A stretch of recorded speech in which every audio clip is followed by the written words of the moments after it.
ఆర్ఆర్ఆర్తో global బాక్సాఫీస్ను Sheikh చేసిన mega power star Ram Charan ఇప్పుడు తన తదుపరి వేట కోసం సిద్ధమవుతున్నారు. ప్రస్తుతం చరణ్ నటిస్తున్న భారీ చిత్రం పెద్ది కోసం మెగాభిమానులు కళ్లు కాయలు కాచేలా ఎదురు చూస్తున్నారు. సమ్మర్ కానుగ్గా మార్చిలో రావాల్సిన ఈ సినిమా కొన్ని కారణాల వల్ల జూన్ 4వ తేదీకి వాయిదా పడింది. ఇక రిలీజ్ డేట్ దగ్గర పడడంతో మెగా ఫ్యాన్స్ లో అప్పుడే సందడి మొదలైపోయింది. సినిమా విడుదలకు కేవలం నెల రోజులు మాత్రమే సమయం ఉండడంతో చిత్ర యూనిట్ ప్రమోషన్ల విషయంలో గేరు మార్చింది. ఈ నెల 16 లేదా 17వ తేదీల్లో పెద్ది థియేట్రికల్ ట్రైలర్ను విడుదల చేసేందుకు రంగం సిద్ధమైంది. ఈ ట్రైలర్తోనే ప్రమోషన్ల జాతరను గ్రాండ్గా మొదలు పెట్టబోతున్నారు.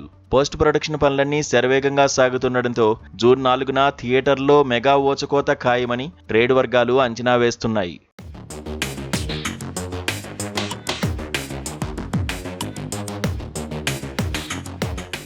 అయితే పెద్ది తర్వాత చరణ్ ఎవరితో సినిమా చేయబోతున్నారనే విషయంలో గత కొద్ది రోజులుగా సోషల్ మీడియాలో రకరకాల చర్చలు నడిచాయి. సుకుమార్ కాకుండా వేరే దర్శకుడితో చరణ్ వెళ్తున్నారనే పుకార్లు షికార్లు చేశాయి. కానీ వాటన్నిటికీ ఫుల్ స్టాప్ పెడుతూ ఒక క్రేజీ అప్డేట్ బయటకు వచ్చింది. మెగాభిమానులు ఎంతగానో ఎదురు చూస్తున్న రామ్ చరణ్ సుకుమార్ కాంబినేషన్ పట్టాలెక్కడానికి ముహూర్తం ఖరారైంది. ఒకప్పుడు రంగస్థలం సినిమాతో చరణ్లోని అసలైన నటుడిని ప్రపంచానికి పరిచయం చేశారు సుకుమార్. చిట్టిబాబు పాత్రలో చరణ్ నటన ఒక మైలురాయిగా నిలిచిపోయింది. ఇప్పుడు మళ్లీ ఈ ఇద్దరి కలయికలో సినిమా వస్తుందంటే అంచనాలు ఆకాశాన్ని తాకడం సహజం.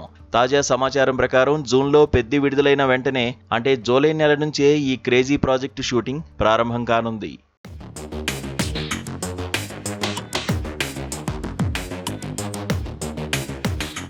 మైత్రి మూవీ మేకర్స్ ఈ చిత్రాన్ని అత్యంత భారీ బడ్జెట్తో నిర్మిస్తున్నారు.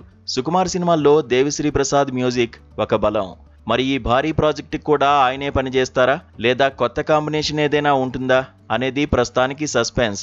సుకుమార్ తన సినిమాల్లో హీరోల మేకోవర్ను చాలా భిన్నంగా ప్లాన్ చేస్తారు. ఈసారి చరణ్ను ఏ కొత్త కోణంలో చూపిస్తారో అన్నది ఆసక్తికరంగా మారింది. మొత్తానికి జూన్లో పెద్దిగా పలకరించబోతున్న చరణ్ జూలై నుంచి సుకుమార్ సినిమాతో కొత్త ప్రయాణాన్ని మొదలుపెట్టనున్నారు. పుష్పతో పాన్ ఇండియా రేంజ్లో సంచలనం సృష్టించిన సుకుమార్ గ్లోబల్ స్టార్ రామ్ చరణ్తో కలిసి ఎలాంటి వండర్స్ క్రియేట్ చేస్తారో చూడాలి.